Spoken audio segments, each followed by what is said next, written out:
right, we're here for another episode. Not post-COVID, mid-COVID. Post-COVID, it's over! We're in quarantine and we're socially distancing, but we're resuming some Tesla Inside Out stories. Was sort of planning on it anyway, but Charles Morris had a great article for his book in Charge, and Evianics and Clean Technica published it about your story, and just sort of like we really have to get going. I think it's time. So we're back to some Tesla Inside Out stories. David Havasi here worked at Tesla from 2012 to 2019, 7 years, has too many stories to remember. And I'm the director CEO of Clean Technica. So David, one of the stories in Charles's article mentioned you sitting in the frunk of a Tesla Model S in St. Pete downtown and just sort of getting people's attention, and people being like, what's going on, what is this? Not knowing Tesla, not knowing what's happening. You also mentioned driving cars through malls and surprising people. How have things changed, or you want to talk about that time at all, but how have things changed from then to the last year you were at Tesla in 2019, as far as sort of telling the Tesla story and the kind of reactions you got from people coming into the Tesla, I guess it wasn't a store. Yeah. The Tesla sales area. Yeah. Well, back when Model S first came out, when I came down to Florida to hawk Model S's, I think there were 2 brick and mortar stores, and they're both in the Miami area, and then everything else was Guerrilla marketing. So I wasn't in a building. It was more like a UFO landing. So I'd just kind of be somewhere, and people would walk by and experience it, and so it was this more it kind of jarred their senses, where they are seeing this thing that they had never seen before and never heard of before. So it was very much this. When I was sitting in the frunk, I call it the framic, where you use the front trunk as a hammock. So and it was back then when it was before dual motor, when it was just the rear motor powertrain. The frunk was a little bigger. So it was kind of like a tub, and so I was able to sit with my legs hanging out, and then I'd have my laptop or iPad and just chill out until people would come in, and I'd have a conversation with them. That was kind of the hook or the lure, the bait. And then I have the door open as well. So people coming in the other way, they would see the touch screen. So there's kind of this bi-directional lure, because back then we take it for granted now, but a touchscreen of that size, still to this day, a 17-inch touchscreen is crazy considering Model S and Model X. When the Alpha Model S was unveiled, it was the largest touchscreen ever introduced. This is because the Alpha Model S, we have to remember, came out before the iPad was introduced. So the biggest touchscreens in the consumer market was the iPhone. I don't even feel like I knew that. I don't remember that. So it was a revelation to see a consumer touchscreen, a 17-inch consumer touchscreen, was like Star Trek. Yeah. People were like, oh my God, because the biggest thing was the thing that could fit in your hand, and all of a sudden you had this thing. It was like an IMAX to them. Yeah. It was crazy. So you really have to appreciate that. That when people saw that, it really jarred them. Yeah, there were many things that were different, revolutionary about Teslas, but I think at the time that was the thing. That was the biggest. I mean, that and the driving. It was the most. It was visually. First, when you see a person sitting in a sedan, in the hood of the front of the sedan, that's already really jarring, because, well, then where's the motor? It has to be in the trunk.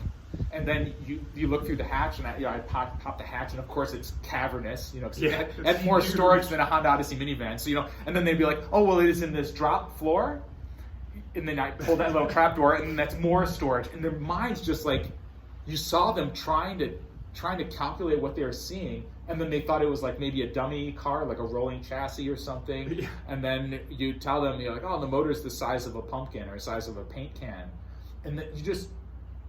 It was like it was like the Aztecs seeing the Spanish, the ships rolling in. They're like, what are those things? Those big ships.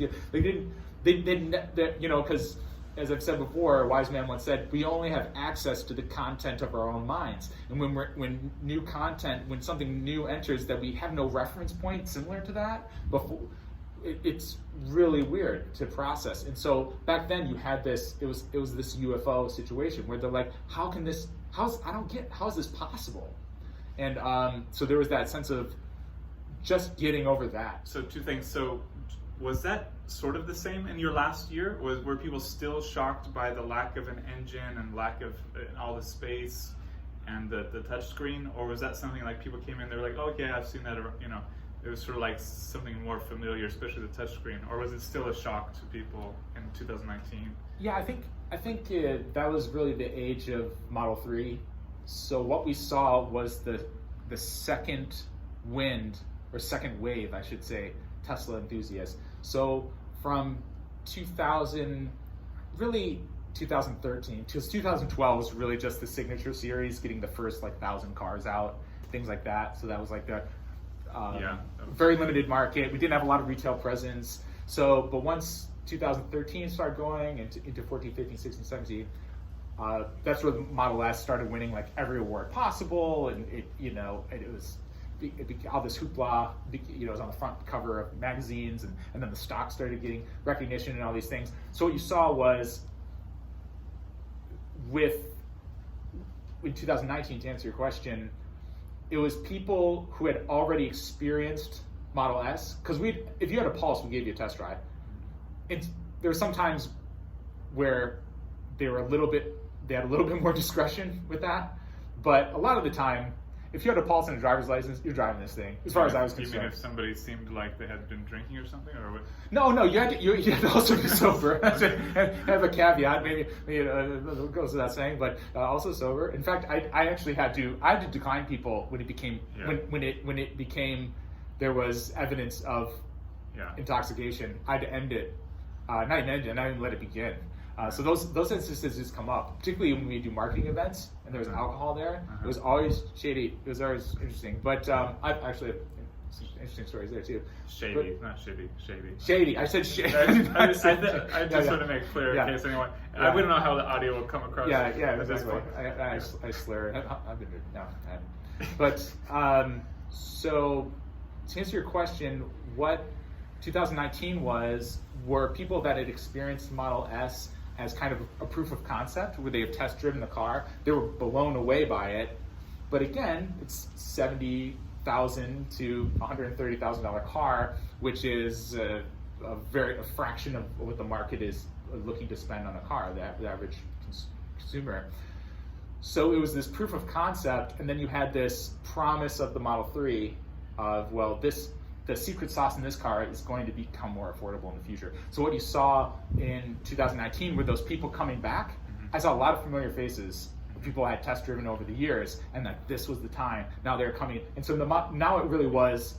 Is this anything like the Model S was? You know, they've seen the front, they've seen the touchscreen, they had felt the acceleration, even autopilot. Yeah. You were like, I remember you from 2013. Oh, you're 2014. Oh, you're 2015 test drive. I don't know how good your memory is, but you must be like, several years of test drives sort of coming to the front door all of a sudden. Like, there's some cool force. I'm writing that. I got to get to you by the end of this week, the Roadster article, because it was about the 10th article we were going to launch here, right? Because November was the 10th anniversary of my first interview at Tesla in Palo Alto. Wow. And so, of course, me being a Sentimental sap, I wanted to do a retroactive, because we reused the Roadster, and this will all be in the article. We used the Roadster for marketing purposes long after it stopped being built, to kind of show showcase of the technology. Anyway, to be like, look at this is one of the things we made. It's so cool, and we did for many other cool things as well. We used the Roadster for things you might not think of, which I will put in an article as well. It's also the Lotus design has people know it from decades, and it is.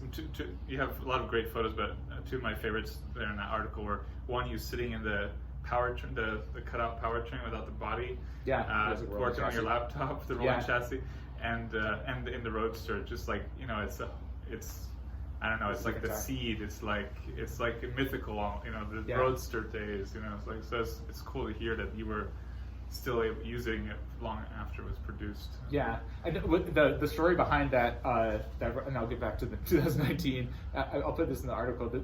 The story behind me sitting in the rolling chassis of the Roadster, that was in the gallery on the main floor of Tesla's headquarters in Palo Alto.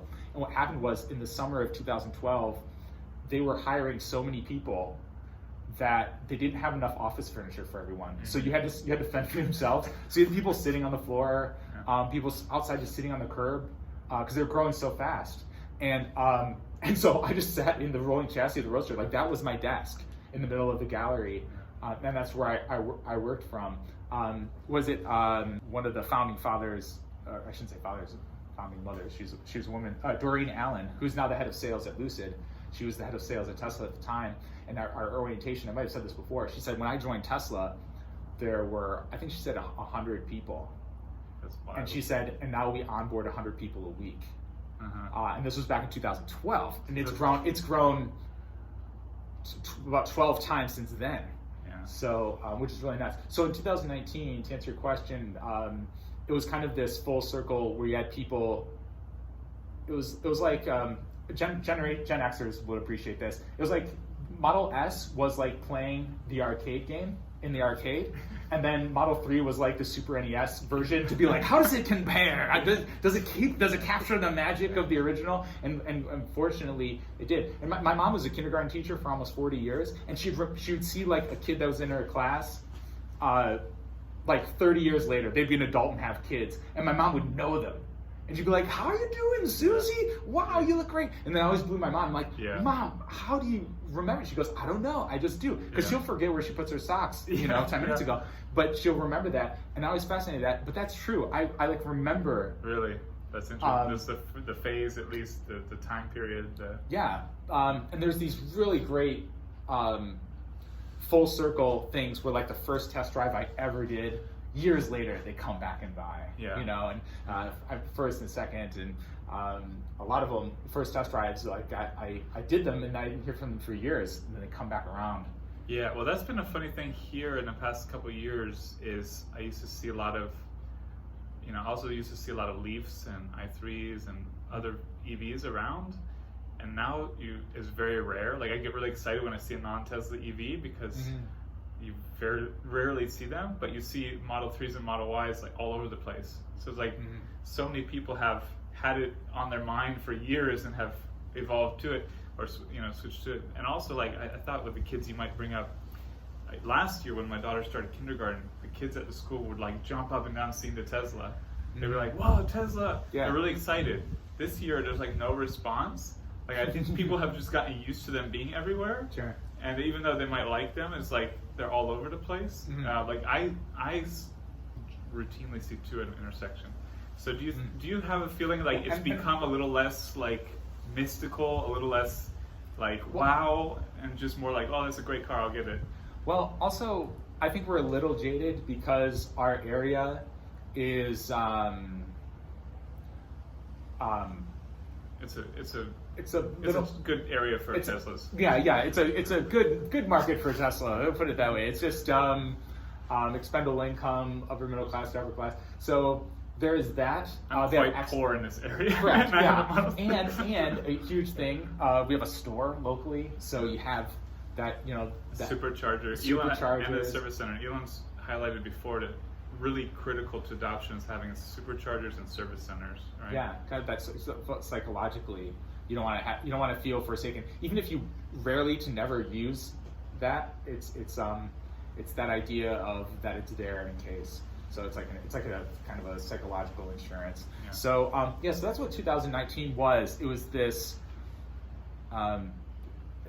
They're coming to roost. That we had accumulated over the years countless enthusiasts and countless people who had drank the Kool-Aid, who had the epiphany, but then the last barrier was cost. And then the Model 3 comes out, and they have to see, like, well, geez, will it be anything like this experience that I had?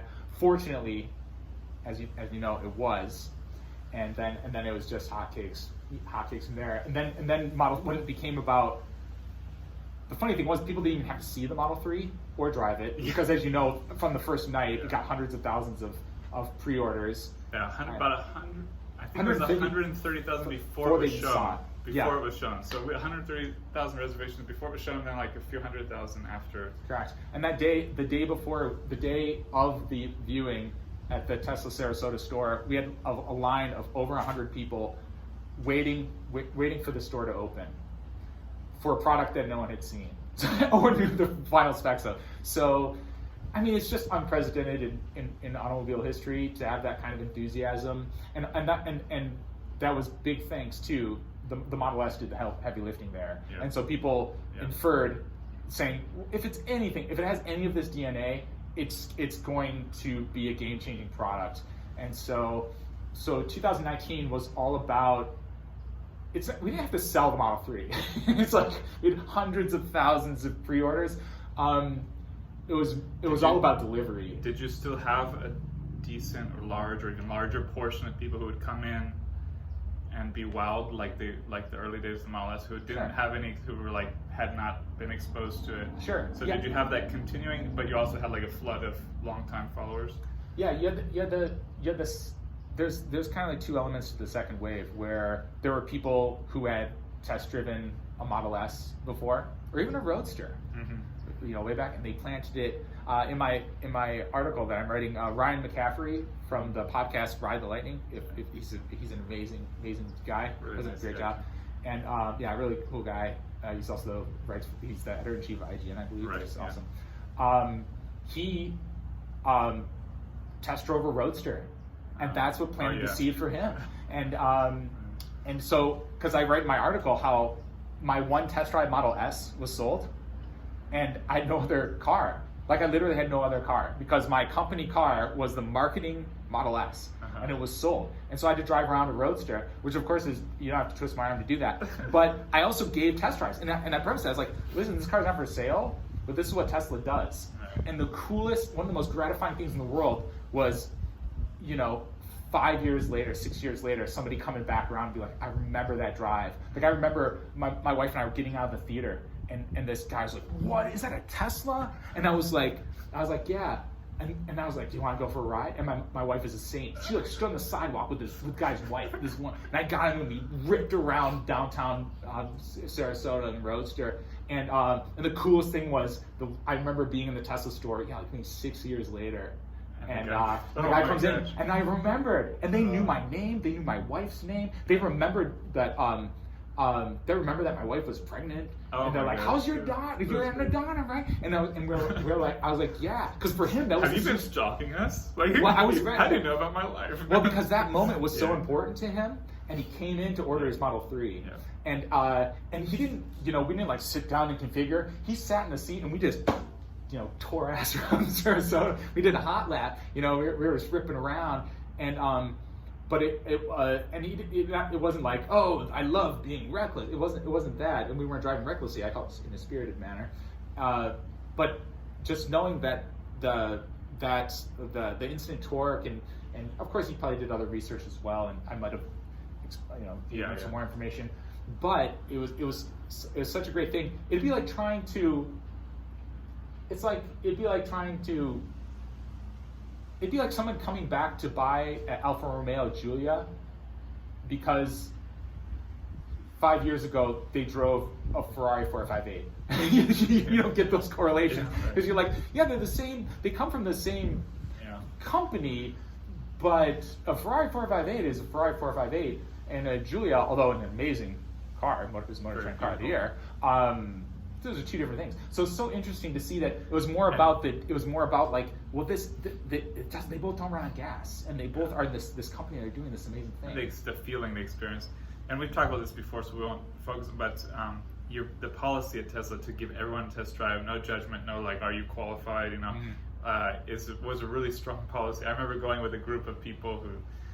They were like, you can't go on it. It was like, they'll let you test drive. They're not going to ask if you're prepared to buy a $130,000 car, and they were like, no way. It's like, So we went in and test drove P85D. I remember in Vancouver. I forget what 2015 or something. And and that experience, I can remember it vividly. I mean, everyone I'm sure who was in the car remembers it stuck with us for 5 years, and it was, you know, just being so open about them and giving people, of course, in the best trims was always a good idea too, because you remember it was like the most dramatic. Yeah. But well, you want to show the quintessential example of the technology. It's just painful when you have to buy the lower. But so you also mentioned like going through the mall with yeah. Oh yeah, yes. So and this is apropos because it is end of quarter, which is always an exciting time at Tesla. They're, you know, trying to get those last deliveries in before the clock strikes 12. So end of the quarter, what year? End of quarter. Oh, well, this is just like throughout. Every end of quarter is interesting. But one of my colleagues posted on LinkedIn a picture pulling a Model X out of the showroom and into the kind of atrium of the mall where the store was, and that kind of became a tradition. It's a necessity. So when end of quarter comes around, Tesla sells everything but the kitchen sink. You know, the test drive cars, the showroom cars. Even if there's no cars left. You know, I usually, when you go to a Tesla store in the beginning of each quarter, a lot of times there's no car in the showroom. I call it the Tesla dance floor because, you know, it's a great time to use the destination chargers at the mall because they're all full now because there's too many test drive cars. But, yeah. But at the end of December, I'm going to be able to use the destination chargers there. Yeah, you can call it. Yeah, you can call it. It's like set your watch to it. Yeah. So, so what would happen is inventory cars are basically marketing cars, test drive cars, showroom cars, and they would get sold. Well, then we'd have to bring them to service center and prepare them for delivery. So we'd have to get them out of the showroom. A lot of our showrooms are inside malls. So what they'd have to do is before the mall opened, so let's say like 7:30 or 8 o'clock in the morning, the mall operations crew, whatever, would open up the doors and move the big like steel pylons from the, you know, to make sure you can drive off the parking lot. But then we would open up the store, would kind of hyperextend the glass of the store, and then drive them through the mall, and then out the back, or out the entrance of the mall. And it was always fun because one, the car, it's just very surreal to drive a car through a mall. You know, it's kind of like, you know what it felt like? It was like the caverns of the Death Star, you know, like in the TIE Fighter, but very slow motion. And because also it was kind of a game of operation, because, you know, you kind of you'd have these bottleneck areas, you know, where there might be you know, some kind of you know, stand in the middle, and so, which made it interesting. But it was very quiet and serene. And there's other cars in the mall. Do they drive them in slow? They have a period where they can drive them in and out, or do they like kind of? I think they actually have to turn them on. They drive them in, so but you can't leave them on long, or else, you know, there's like carbon monoxide. And they're obviously not as quiet and. Like, exactly. It's not the same experience. No, it's very funny, and you'd see all the mall employees, and it'd be like the janitorial staff or people in the stores prepping the store to open, and they'd all do a double take because they wouldn't hear it coming. Right. It just kind of roll by. Where's the sound? Sound. And I like the description one person called where it's like a predatory animal. It's like you hear like and it just kind of slinks by. But we'd play a trick on the Apple people because cosmically, I don't know why this is. It's got to be coincidence, but in a lot of the retail stores in the mall, the Tesla store is like kitty corner from an Apple store. And there's so many examples of that. I thought Tesla was trying to do that, or maybe the mall. It almost seems like they have. It seems like too much of a coincidence. But you're not aware of. I mean, you would be aware, right? I didn't dig too much into it. It seems a little bit too much of a coincidence. It's also right across from Victoria's Secret, which, you know, is also like playing that kind of. They might as well sell those shorts there, right? The sexy shorts. I have short two shorts. Pairs. I have 2 pairs. Yeah, you're gonna wear those next time, right? I will have to lose about 30 pounds. I totally will wear them, but I don't want to offend anyone's. But yeah, there's aesthetics. You know, there's a big Apple store right there, almost where the Tesla store is. Correct, and it's like that in a lot of locations, for whatever reason, and which is perfect because I call the Tesla store the waiting room for the Apple store, which was great. It worked out really well. But the Apple employees were always there early to prep the store or do whatever they do and have little team meetings. And we'd always play a trick on them where we would, we'd have to jockey the cars out. Maybe we had 2 or 3 cars in the showroom. And then, with summon, you can have the car, you can beckon the car to you like an obedient dog. So we would kind of sit off to the side so it wasn't obvious that we were associated with the cars. One of the seats in the mall over like with the atrium that both the stores shared. And then we'd have the car summon and go across. And it'd be so cool because if an Apple employee noticed, it was really funny because they'd be like, wiping down the iPads, like this. And then you'd see them do the double take, and then you'd see them go to another employee. You couldn't hear what they were saying, but he'd be like, and it was always just a fun thing. This was normal summon before smart summon. Do you think they still do it with smart summon? Are you in touch with those? I hope they. Oh, I talk to Morgan all the time. She's the manager of that store. They should. We were little rascals, and with Tesla, with me, because you have to be productive, but you also have to have fun. So it's like, well, if the car has to go from there to there, and it has to do it slowly.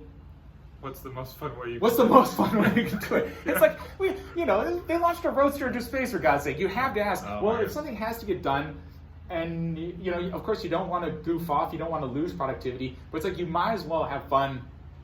If it can do it, you might as well do that way. And so, and the car's not gonna, it finds its way really well. So, so we would do that. And again, it's such a jarring thing because not seeing someone behind the wheel of a moving car is, again, it jars the content of their minds outside of like Knight Rider or something.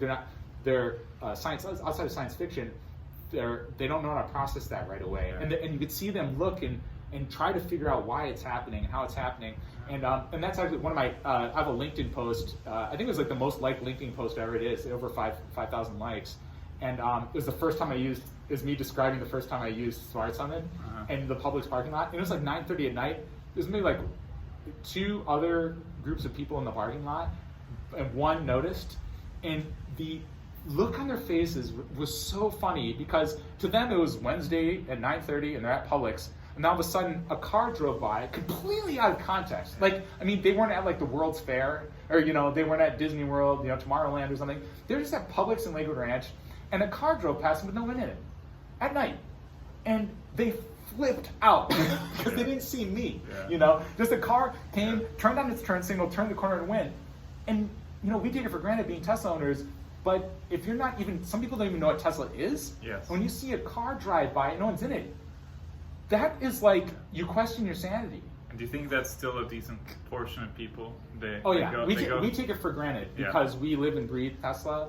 You had a funny story where you were driving an Uber, I think, and I think this was you, right? Someone got in and they were like, "Oh, it's a Tesla," and you're like, "Oh yeah." And it's like, "Oh, I never see these," and you're like, "I see them all the time, every day." Like, so there's still, and that's stuck with me a lot because I go around, I see 2 out of light, I see 10 on a short drive, but I am constantly wondering now, how many people on the road don't notice that they're here? Like, how many of them would have that experience of getting in an Uber and be like, "Oh, I never see this car," even though it's everywhere. So it's like, I'm just very curious how much the awareness, it's very hard to get outside the bubble. And I know you talk to the salespeople, there's still a large portion of the population that you think would be amazed to see the touch screen in the car and the front. And when I was doing, before the pandemic, I do Uber and Lyft, and I'm actually looking forward to get back to it. Yeah. Because I actually really enjoy doing it. I'm gonna do like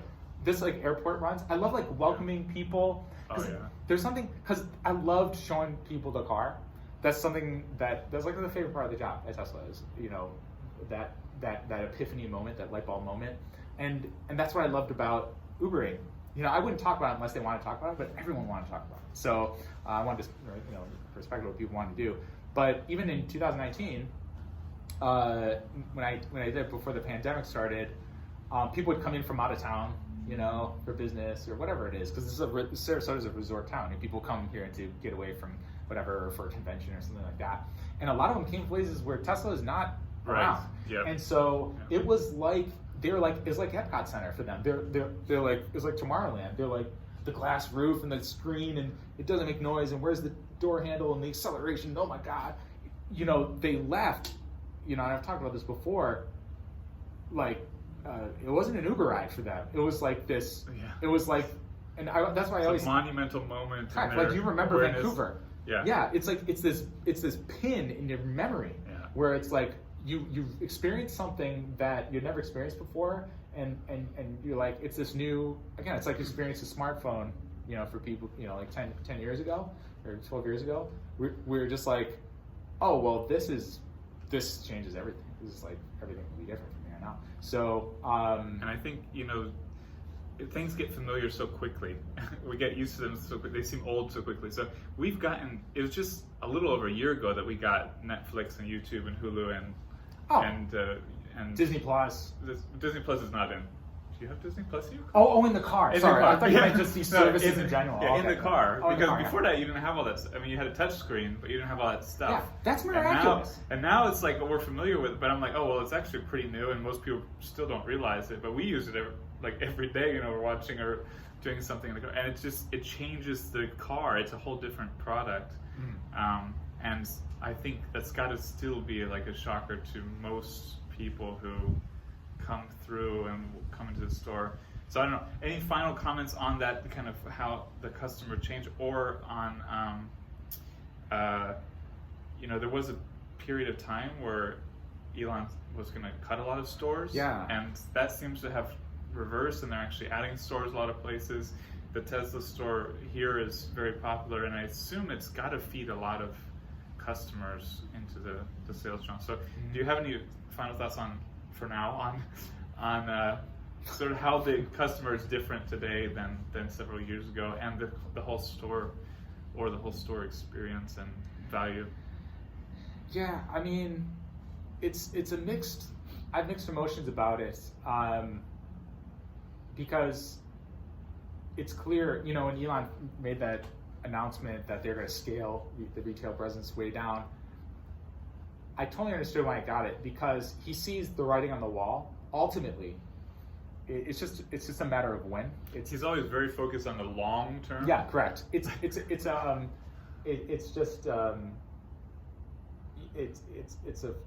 foregone conclusion. You know what I mean? Like ultimately, it will be transportation as a service, you know, and just so why not just jump to it? Right? Yeah. You don't go to a Spotify store, you don't go to a Netflix store, you know, you don't go to a Disney Plus store. You don't go to a Disney store, but you know what I mean. You don't buy CD, you don't buy those things. It's just whatever you need, it's there, and you have it, and transportation will go that way. So and the thing is, you know, there was a story lingering for like a month about a Tesla watch that Tesla was supposedly developing. Oh yeah. And you know, it was like lingering. It was getting on some big sites, and so I was like, finally someone covered it. I was like, I don't really think Tesla's doing it. I can't see Tesla doing a watch, but we covered it. We published it. A few moments later, Elon responded, "No, we're not doing that." That's so funny. There was so much evidence. Yeah, because my brother-in-law sent me a link like when that first broke, and my brother-in-law really into he tracks like supply chain, and he you know, like tech supply chain out of there were a lot of people excited about it. China, and he's like, look at this, and there's this, and there's all this forensic evidence. And I was like, I've never heard of it. There's rumblings. I was like, I've never heard of this, but this is really. I was like, wow, that's really interesting. There was like Tesla people on a patent or something, and it was like it looked like convincing, logical, and it had been circulating on major sites for so long. Yeah. So it didn't feel right because I couldn't see Tesla doing it, but there was a lot of evidence and there was no refusal. So we published it, and then but his comment was really fascinating. One of the most fascinating ones, in my opinion, that he's made was something like, "Why would we waste time on old tech? Like the future is Neuralink." Like why would we waste time on a smartwatch when that's like way old school? Because he's always thinking like several years or 10 years ahead, and so that's how he's thinking about making decisions. Whereas it's shocking to a lot of people who are like, well, that's not how it's done. You know. And we see that now where, and I won't go on a tangent too much about this. This might be for another video, and I could probably loop this into retail as well, the retail bit. But you know, the Mustang Mach-E is getting reviewed by everyone, and it's getting rave reviews, and everyone's loving it, which I love. Yeah. Because I had a feeling it was gonna be great. I haven't experienced the car firsthand yet because we love that car. Yeah, and like, we'll give it some love. And we're also Tesla fanboys, so it's we are two Tesla fanboys who are excited about the Mustang Mach-E. Yeah. So it's going to make for some good stuff. And I'm open-minded because I don't know. Maybe I'll love it, maybe I won't. But on the surface, it looks exciting. Woo. It's the vehicle I'm most excited about. I geeked out and watched like every review possible of the car. I locked myself in a room. My wife's like, of course she's a saint. She understands my compulsions. But she's like, have fun. I'm like, you won't see me for 2 days. Gonna watch Mustang Mach-E things for the next 48 hours. That's exactly what I did. And I loved it. Like across the board. People are like, this is a hit. I'm so excited. This is a whole other episode talking about we'll leave it. Okay. the dealers will muck it up. But I hope they don't. But this is a great product. But my point being is a common theme there was they put in, there's a physical dial and there's like buttons and there's things that people like, oh, this is more familiar, the binnacle display behind the steering wheel. People are familiar with this, people are going to love that. And I get that. And and that's a criticism for Tesla where it's like, oh, this is too minimal. But Elon's not thinking now. Yeah. He's like, what happens when you don't drive anymore? You sit and there's this one thing, like you don't have buttons on the walls of your living room or your study or your den. It's just you sit and there's paneling around you. Who told you I live in a den? We have a den. Well, that's what people call an office down here. Okay. They're like, let's go to my den. Like when we bought this house, it's like, and there's a den. And I was thinking, would bears live there? Like, is there a den?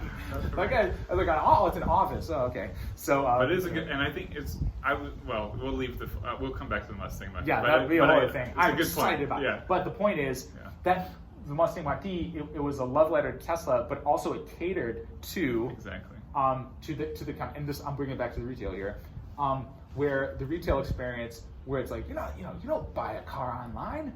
You gotta kick the tires. You gotta go into the store. You gotta do the old razzmatazz with the salesperson. Like that's so ingrained. And Elon, of course, is like, no, you don't.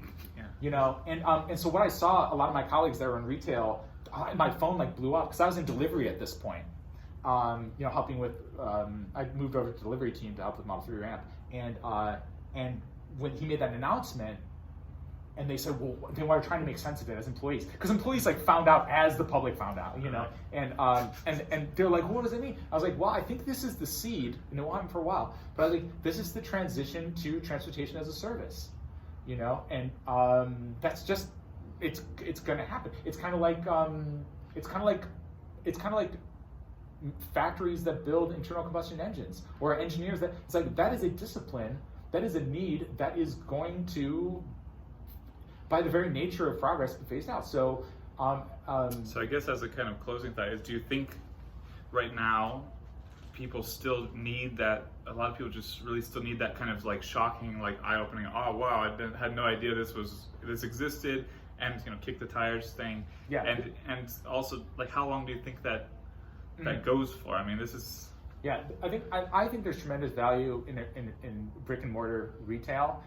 What's really funny is they seem to, from what I understand, and maybe they have since, in the early days, we could tell you about every stitch of the car, and we could talk about kilowatts and amps and volts and MCUs and drive units and gear ratios, and not that anyone needs to know that or wants to know that or cares to know that, but there was a very deep knowledge. We're trained to not go there unless the customer wanted to go there, but there was this depth of knowledge, and where it seems much more. Now it's more like a mass market, fast food. It's like it's kind of like what's on the website. You're like, oh, how many layers of paint is this? It's multi. Oh, so is that like 7 or 3? Yeah, it's multiple layers. You can find that out. Yeah. Dig a little deeper. But it's like we would totally know. It's like, oh, the multicode's 3, pearl 7, boom, red 7. So it's a very strong focus on KISS, keep it simple, stupid, and like just getting people. There's so many people to get through the process. Yeah, you want to. The training has just become more general, and it seems to be more grassroots. It seems that Tesla, like they do this with their marketing. They phased out the entire marketing team. and as you know, Yes. the PR team. Yeah, Like they phased out the PR. Even I understand. I although I disagree, I understand marketing because Elon, as far as Elon concerned, hey, you have 1,000 people making YouTube videos. We're making one. There are 1,000 others making them. Like. Yeah. And people watch them. Thousands, millions of people watch these videos, and it's for $0. Tesla spends $0 for that. So I get that. They grassroot that. They're like, I can see Elon going like, oh, well, that's taken care of. Yeah. But PR, like if you have a fundamental question about the operations of the company, and the one outlet is the CEO might see your tweet about it, like, Elon works in mysterious ways. There's no bigger fan of that guy than me. You know that. Yeah. A lot of people know that. But I'm like, bold move, no PR. Bold. It's bold wild. move. I have like a million thoughts on the PR stuff that I Anyway. have never shared, and I will one day. But I mean, there's just so much. Anytime I think about it, there's so many factors and so many things to. It's like it's a flood of topics. So it's like I could talk about it at length with people, my thoughts on it, but I just never found I haven't found the avenue that's valuable to do at this point. Mm-hmm. But it would be fun to talk with Elon about it at length. But I don't know if he would be welcome to that. But it's the same. I think it's the same mindset of retail and marketing. He's like, people figure and he doesn't like wasting money on things that are not the product. Correct. That's spending money correct. on it. He thinks sales. If it's not the product, it's not about improving the engineering of the product. Or the manufacturing. This will be maybe unpopular with some of my former colleagues in sales, but from my understanding, Elon sees salespeople as like cash incinerators. Like the salespeople are the people nice ones, friendly ones. They're friendly and good people. And they're good people. Yeah, they're the best of the best. But honest people. But it's that first principle is like, well, people that bought the car sell the car. Mm-hmm. And so why give people money to sell the car when people give us money to sell the car? That's and same with marketing PR. Like he's like, we have hundreds of people making high quality content, training content. Right. It's like Grassroots. Now what I love, and you might have seen this, they've released a series of the other way. I'm like the wind all the time. Yeah. I got to throw. Yeah. The customer stories. It's those little training vignette videos. Oh, okay. I was a huge advocate of that. Has anyone watched those? I'm just kidding. I don't know. I should check the YouTube. Well, I'm sure if the delivery team, you like put the person in the car and have them watch it. No, they just tell you. Yeah, they're like, there. Don't let the you door. can watch them. So. Yeah. I wrote an article on this. It was called Operation Shogun. I actually submitted this after I left the company, just because I was like, hey, take it and run with it. Operation Shogun. It's called Operation Shogun, where it was basically like, like Microsoft has the little paperclip that if it kind of makes suggestions, it observes your heuristics and then makes operational suggestions on how you can enhance your experience. The car could easily do that, and I think even Ford might even be doing that. It's like basically open source heuristic observation for user optimization, and we've talked about this where people don't even realize what the car could do, and it's like. Yeah. It'd be like a little bullet point, like, hey, your car can do this, or hey, I notice you do this a lot. It's like a person driving on the highway all the time that never uses autopilot. Yeah. The car, it'd be cool if the car was like, hey, you know what? You drive 30 miles a day on I-75. You should try autopilot. Like, it's actually really amazing, And then there's 100, or like, hey, you park your car outside and it's always 100 degrees when you get in. Do you know your car can cool itself off before? I love this idea. I love this idea. Yeah, I'll send you and maybe we'll publish it. Yeah. I mean, it's already That's a fun written. idea. And Shogun stands for something. I forget what, but it was very clever and I came up with it.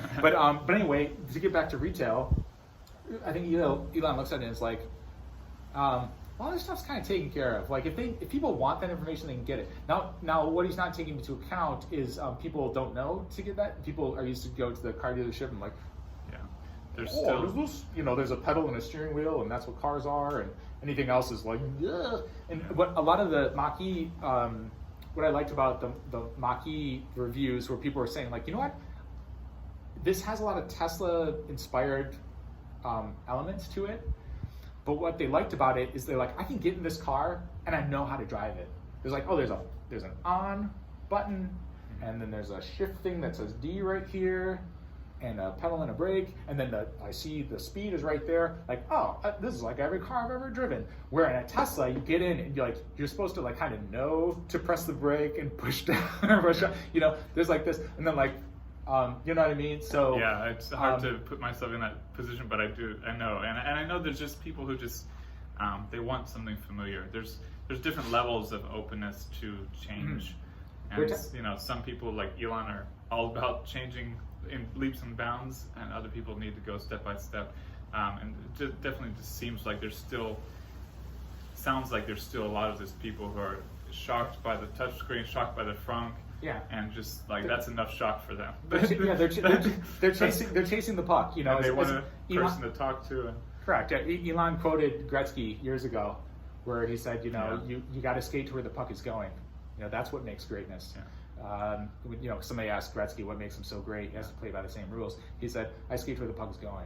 And I think a lot of this other stuff is skating to the puck. Yeah, you know, no, I totally, Elon is always going. He's moonshotting it. He's always going like, I'll meet you in the future. You know, and it's a good thing Gretzky gave him that advice. I mean, publicly, but a good thing was one person took it up and used it for in the because sports are the ultimate. That's what he does. The best metaphor of sports. The main value of sports and culture, and we'll get off on a tangent here, is it's the ultimate metaphor for life. Yeah. You can take anything element of it, and that is the ultimate metaphor for Tesla and Elon Musk. The way he thinks is he's like, well, where are we going? And why meddle in the present?